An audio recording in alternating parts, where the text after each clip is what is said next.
Saudara, di tengah penyusunan kabinet baru oleh Presiden terpilih Prabowo Subianto, sejumlah partai politik sudah terang-terangan memberi kode jumlah kursi menteri.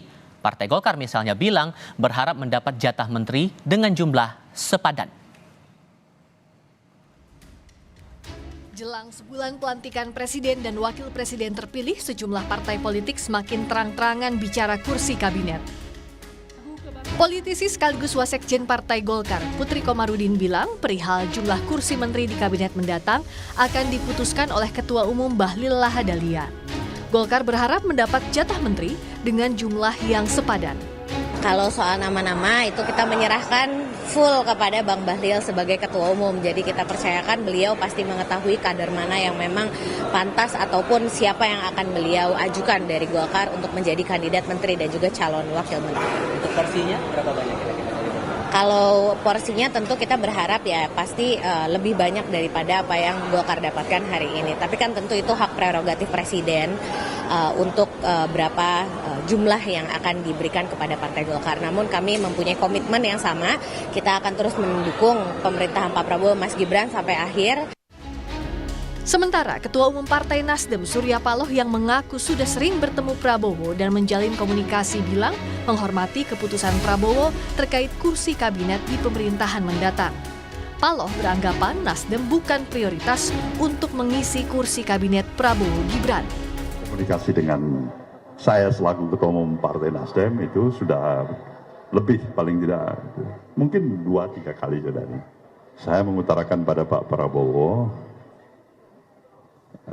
Nasdem memberikan kesempatan kepada beliau dan kepada seluruh polisi kebijakan beliau untuk memprioritaskan seluruh partai-partai politik di luar Partai Nasdem untuk masuk di kabinet.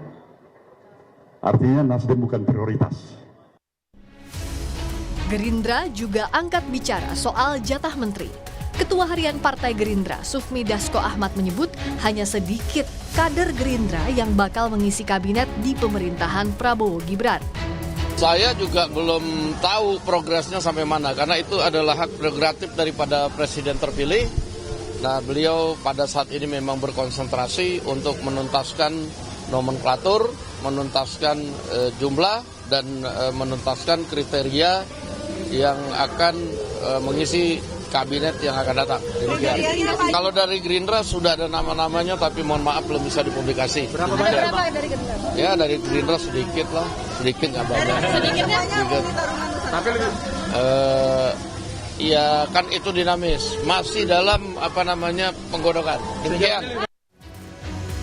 Dalam menentukan jumlah menteri, Prabowo akan lebih leluasa karena rapat paripurna DPR ke-7 Kamis kemarin resmi mengesahkan revisi Undang-Undang tentang Kementerian Negara menjadi undang-undang.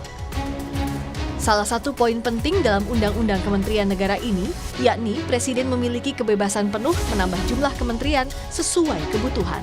Tim Liputan, Kompas TV.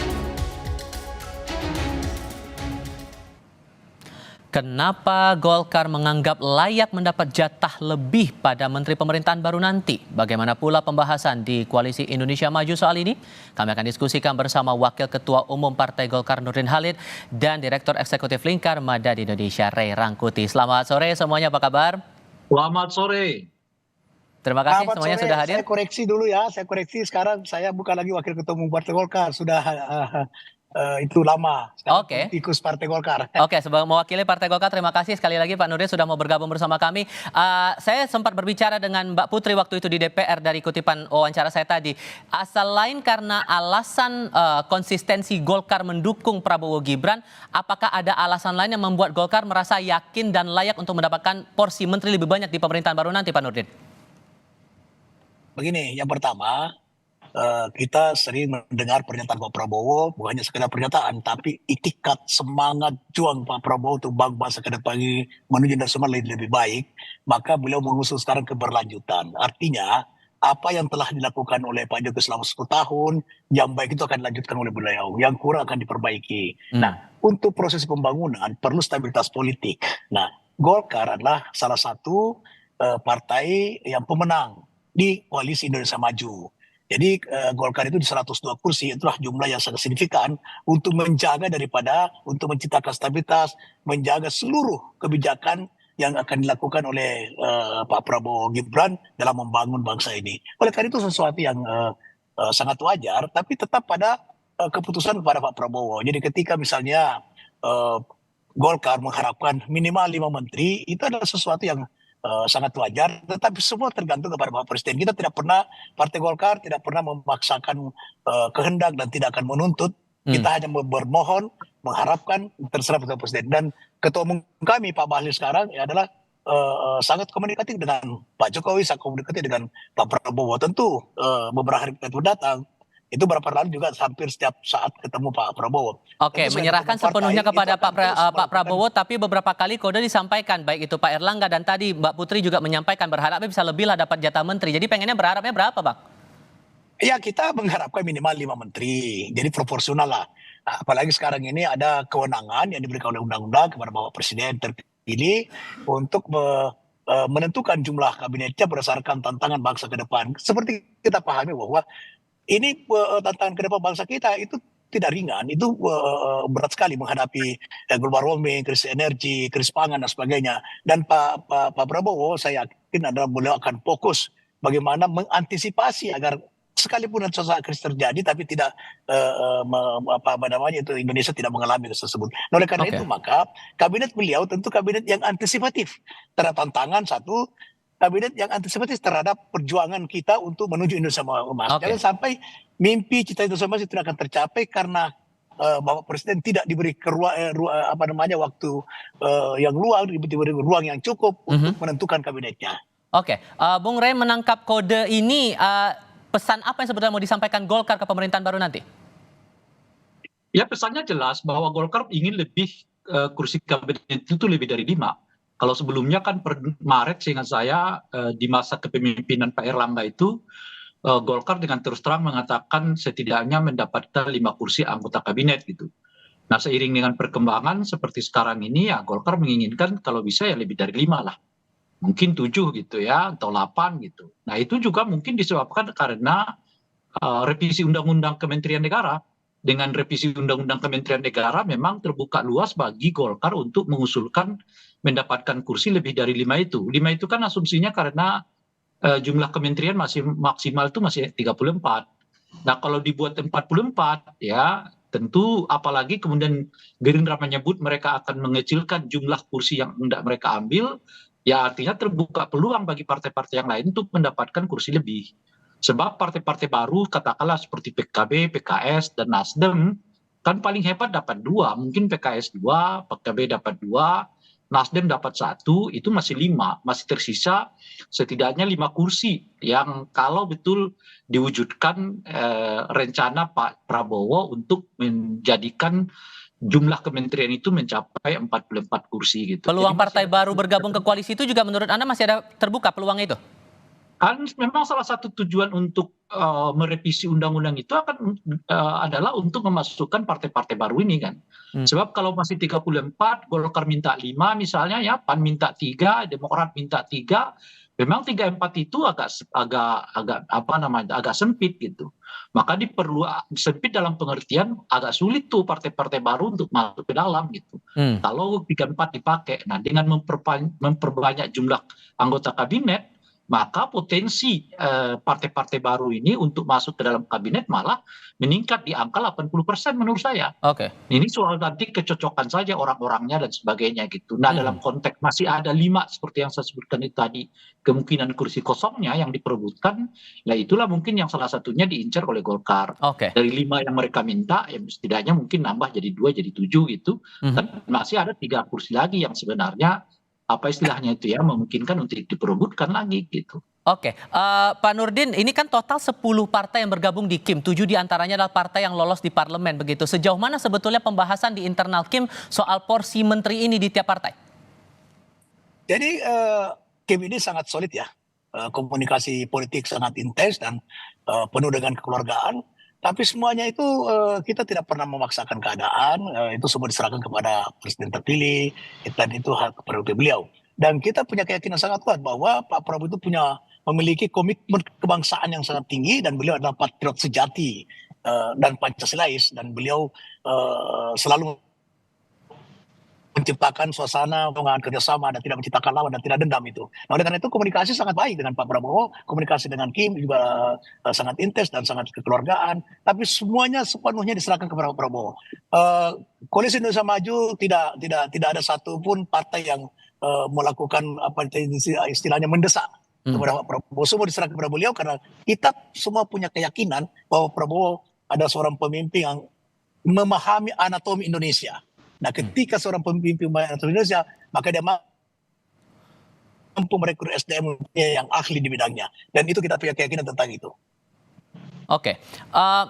Bang Rey begini, karena kan kita melihat juga dalam beberapa kali Pak Prabowo dan juga perwakilan dari Kim sempat menyatakan bahwa pemerintahan baru nanti akan diisi dengan format zakon kabinet. Isinya adalah orang-orang profesional. Dengan komposisi Kim sebanyak ini ditambah lagi Golkar berharap akan mendapatkan porsi jatah menteri lebih besar. Sejauh mana zakon kabinet ini bisa terwujud nantinya, Bung Rey? Kalau pengertian zakon kabinet itu artinya 3 ya. Pertama adalah kelompok profesional, kelompok ahli, dan jauh dari partai politik. Ya itu zakon kabinet itu tidak terjadi. Saya sih melihatnya sebetulnya pernyataan, seingat saya itu Pak Muzani ya, yang menyebutkan keinginan Pak Prabowo untuk menciptakan zakon kabinet. Dengan kalau kita pakai pengertian yang saya sebutkan tadi ya, 3 kriteria itu. Yaitu independen, kemudian ahli dan profesional. Itu menurut saya semacam kritik sebetulnya kepada partai-partai yang lain yang akan mungkin ya mendesakkan kader-kader mereka untuk masuk. Sebab ada keinginan dari Pak Prabowo untuk menciptakan kader yang jauh lebih independen dari yang sebelumnya diciptakan oleh Pak Jokowi, di mana merekrut begitu banyak anggota kabinet dari partai politik masuk kepada kabinet. Kalau itu pengertian zakon, tapi kalau pengertiannya profesional, ya itu nggak usah sebut zakon lah. Ini ke anggota kabinet profesional gitu aja gitu loh. Jadi bukan kabinet zakon, bukan zakon kabinet gitu. Itu yang pertama. Nah yang kedua, sekarang misalnya kalau ditanyakan, apakah mungkin Pak Prabowo akan mengakomodir keinginan Golkar untuk menambah kursi itu? Saya kira agak berat juga tuh. Sebab kalau misalnya Golkar dapat 7, ketimpangan kepemilikan kursi ya, atau kesertaan kursi anggota partai politik koalisi kabinet Pak Prabowo itu tinggi sekali. Sebab begini kan asumsinya, kalau Golkar mendapat 7, PAN misalnya dapat 3, Demokrat dapat 2 gitu ya, dan sebagainya di bawah 3 itu. Nah itu kan artinya selisihnya sampai lebih dari 50%. Gitu, bahkan 100%, 120% gitu, karena ada selisih 4%. Nah, oleh karena itulah kemungkinan itu alasan pertama, ada ketimpangan kesertaan partai politik di dalam anggota kabinet Pak Prabowo. Apakah itu akan menimbulkan kecemburuan? Ya, di dalam politik yang kayak begitu itu sangat terbuka kemungkinan adanya kecemburuan gitu ya. Nah, yang kedua adalah kalau kemudian anggota kabinetnya banyak diisi oleh Partai Golkar gitu ya, sementara Gerindra sendiri menurunkan kesertaan mereka di dalam kabinet gitu, itu artinya ini boleh disebut ini koalisi Golkar gitu loh. Di mana di dalamnya itu mengikut sertakan Gerindra, PAN, macam-macam dan sebagainya gitu. Saya kira itu diperhitungkan oleh Pak Prabowo bagaimana ia bisa mengelola sebuah anggota kabinet yang mayoritas anggota kabinetnya justru bukan berasal dari partai politiknya gitu. Tapi berasal dari partai politik yang lama yang potensial justru menjadi tanda kutip ya lawan politiknya di masa yang akan datang gitu. Pak Nurdin, kalau kemudian saya ikuti pernyataan dari Pak Dasko bilang Gerindra dapat jatahnya dikit begitu untuk di posisi menteri. Kalau kemudian istilah profesional itu dikonotasikan kepada kalangan non parpol dan yang lebih banyak akan mengisi posisi menteri adalah kalangan non parpol, Golkar siap atau enggak? Jadi saya kira Kim sangat mendukung ya keinginan Pak Prabowo untuk membentuk zakon kabinet. Kenapa? Tadi apa yang disampaikan oleh Bung Rey? Rai itu betul sekali. Jadi 3 sumber memang yang kalau kita hendak membentuk, kalau penting hendak membentuk zakon kabinet, pertama saya setuju bahwa itu ada ahli ya yang non parpol. Ya misalnya seseorang yang punya pengalaman di bidang swasta, di BUMN dan sebagainya untuk mengisi kementerian yang berkaitan misalnya dengan BUMN dan sebagainya. Kemudian yang kedua adalah yang bersumber dari partai. Nah, yang bersumber dari partai juga harus mengacu kepada keinginan Bapak Presiden bahwa sekalipun dia orang partai tapi dia ahli gitu. Dia profesional. Jadi bukan karena dia politisi tapi dia berpartai, tapi dia punya keahlian khusus untuk bidang-bidang yang memang dibutuhkan oleh presiden. Jadi itu juga bisa masuk sebagai seorang profesional yang ahli. Nah, yang ketiga yang independen itu benar sekali Pak Bung Rey itu. Ya misalnya Gubernur Bank Indonesia, Menteri Keuangan, Menteri Pendidikan, itu tidak boleh yang memang bukan ahli di bidangnya. Nah saya kira reshuffle kabinet itu sesuatu yang sangat positif untuk membangun bangsa ini ke depan. Dan Golkar sangat tidak keberatan dengan hal tersebut. Dan insya Allah Golkar juga akan apabila diminta oleh Bapak Presiden berapa misalnya diberikan jatah kepada Golkar, maka Golkar akan mengirim nama-nama yang memenuhi kriteria reshuffle kabinet itu. Kalau Golkar berharap mendapatkan jatah menteri lebih besar, kita ingat lagi pernyataan Pak Jokowi di acara Partai Amanat Nasional waktu itu yang sempat bilang PAN perlunya dapat jatah lebih juga nih untuk porsi menterinya begitu. Apakah betul tidak ada dinamika untuk masalah porsi menteri ini di internal Kim, Pak Nurdin? Tidak ada, sama sekali tidak ada. Masing-masing menjalin komunikasi dengan Pak Prabowo soal menteri ya, sekalipun diperbincangkan di sini, tapi tidak ada pembagian bahwa PAN kamu sekian saja, Golkar kamu sekian saja, Gerindra sekian, tidak ada. Itu tidak ada pembicaraan seperti itu. Semuanya Kim ini sepakat bahwa kita hanya mengharapkan kepada Bapak Presiden yang menentukan berapa yang diberikan Golkar, berapa PAN, berapa Gerindra, dan berapa yang partai yang baru bergabung setelah Pilpres. Itu juga diserahkan semuanya kepada Presiden. Dan kita tidak ada meminta jatah bagi jatah kepada masing-masing koalisi, bahwa koalisi ini Golkar sekian, proporsional sekian, ini sekian, tidak ada. Jadi semuanya diserahkan kepada Bapak Presiden. Kita hanya berharap bahwa dengan suara Golkar di DPR yang begitu signifikan, maka kita tentu mengharapkan itu wajar-wajar saja dalam semua karena politik itu kan kepentingan. Nah, kita mengharapkan ya minimal 5 lah Bapak Presiden bisa berikan kepada Golkar. Kalau bertambah alhamdulillah, kalau tidak juga nggak apa-apa gitu. Terkait pernyataan dari Bang Dasko, Bung Rey, yang menyebutkan bahwa Partai Gerindra dapat jatahnya dikit nih untuk pemerintahan berikutnya di posisi menteri begitu. Apakah ini semacam tanda bahwa untuk partai lain pun juga akan mendapatkan perlakuan yang sama, bahwa porsinya akan dikit dan lebih banyak dari kalangan profesional di luar partai politik? Saya kira dua pernyataan dari elit Gerindra itu sebetulnya dimaksudkan semacam kritik ke dalamnya. Pertama pernyataan Bung Dasko yang menyebut ini sebaiknya Gerindra itu akan mengirim lebih sedikit anggota partai politik untuk masuk kabinet Pak Prabowo gitu ya. Lalu pernyataan Pak Muzani yang menyebut pentingnya membangun semacam zakon kabinet gitu. Dua itu maksudnya sebetulnya lebih banyak pada harapan, artinya mungkin dengan tidak langsung Pak Dasko mengatakan jangan dong kita berlomba-lomba untuk ngirim anggota partai politik kita anggota kabinet gitu loh kira-kira itu. Wong kami aja yang pemenang pemilu, presidennya adalah presiden dari Partai Gerindra, malah hanya mendorong sedikit anggota kabinet masuk ke dalam kan kira-kira gitu. Nah itu pertama. Nah yang kedua yang disebut dengan zakon kabinet meskipun nampaknya kurang tepat istilah itu, mau mengatakan jangan asal elit dong yang dikirim. Memang orang-orangnya adalah orang-orang yang layak patut untuk ditempatkan di posisi yang hendak ditempatkan gitu. Karena memang ada kecenderungan biasanya menteri-menteri ini diambil diisi oleh elit-elit partai politiknya yang dicocok-cocokkan saja dengan jabatan yang ada pada dirinya. Gitu ya. Komposisinya masih. Saya kira pernyataan baik Pak Dasko maupun Pak itu dalam kerangka justru ingin mengkritik ke dalam, memberi masukan ke dalam agar partai-partai politik jangan berlomba-lomba mengirim anggota kabinet mereka, kan kalaupun mereka kirim harus sesuai dengan kebutuhannya gitu. Komposisi ini masih akan menarik untuk dicermati. Pak Nurdin Halid dari Partai Golkar terima kasih, Bung Rey Rangkuti juga terima kasih sudah berdiskusi bersama kami. Selamat sore semuanya. Sama-sama. Selamat sore sama-sama.